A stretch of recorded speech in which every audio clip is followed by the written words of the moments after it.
కూటమి ప్రభుత్వంపై నెల్లూరు జిల్లా కోవూరు వైసీపీ నేతలు ఆగ్రహం వ్యక్తం చేశారు. నియోజకవర్గంలో ప్రజాస్వామ్యం కూని అవుతోందని విమర్శించారు. ఎమ్మెల్యే సమక్షంలో భక్తులు దేవాలయంలో కొట్టుకునే సంస్కృతి ఏర్పడిందన్నారు. ఆ వీడియోలు వైరల్ కాకుండా భక్తులను చెదరగొట్టారని తెలిపారు. వెంటనే సీసీ కెమెరాల హార్డ్ డిస్క్ ను తీసుకువెళ్లారని చెప్పారు. పోలీస్ స్టేషన్లో ఫిర్యాదు కూడా స్వీకరించలేదన్నారు.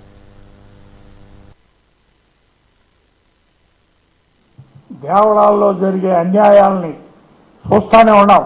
మీరు మీడియా మిత్రులు కూడా మీరు అన్ని చూసే ఉంటారు, మీకు తెలవందేం లేదు. తిరుపతి కాడి నుంచి మొదలు పెడితే సింహాచలం కాడికి ఏ విధంగా ఎంతమంది ప్రాణాలు బాగుకొట్టుకున్నారో, వాళ్ళ కోసం మహిళలు ధర్నాలు చేస్తే వాళ్ళ మీద కేసులు పెట్టే సంస్కృతి తీసుకొచ్చింది ఈ కూటమి ప్రభుత్వం.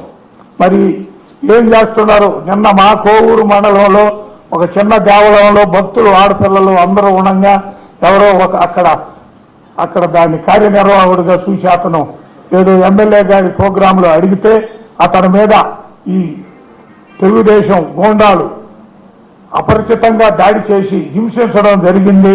అక్కడున్న సీసీ ఫుటేజీలు కూడా తీసుకెళ్లడం జరిగింది. మరి కోవూరు పోలీసు వారు ఏం చేస్తున్నారో కానీ మాకైతే అంతుపట్టడం లే.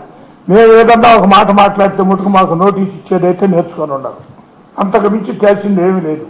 ఈ కూటమి ప్రభుత్వం బెదిరింపులకి ఈ వైఎస్ఆర్సీపీ నాయకులు ఎవరూ భయపడేది లేదు.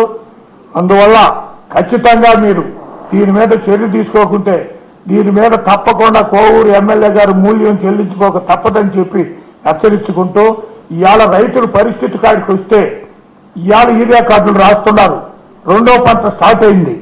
ఒక్క రైతు భరోసా కేంద్రంలో ఒక్క బస్తా యూరియా లేదు. దాని మీద మాట్లాడేవాళ్ళు లేరు.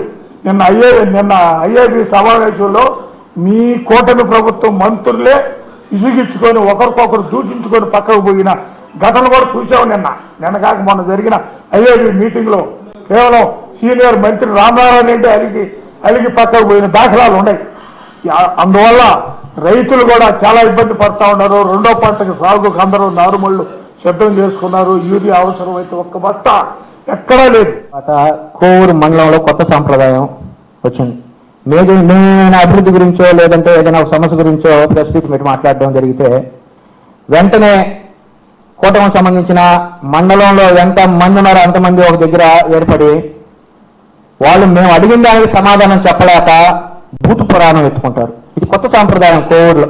ఇట్లాంటి సాంప్రదాయం నల్లపరెడ్డి శ్రీనివాసులరెడ్డి గారు ఎమ్మెల్యేగా అనేక సార్లు గెలిచిన, పోలంరెడ్డి శ్రీనివాసులరెడ్డి గారు అనేక సార్లు గెలిచిన, నల్లపరెడ్డి ప్రసన్న కుమార్ రెడ్డి గారు 6 సార్లు గెలిచిన ఇట్లాంటి సాంప్రదాయం ఎదురెదురుగా తిప్పుకోవడం ఎప్పుడూ లేదు. కొత్త సాంప్రదాయం.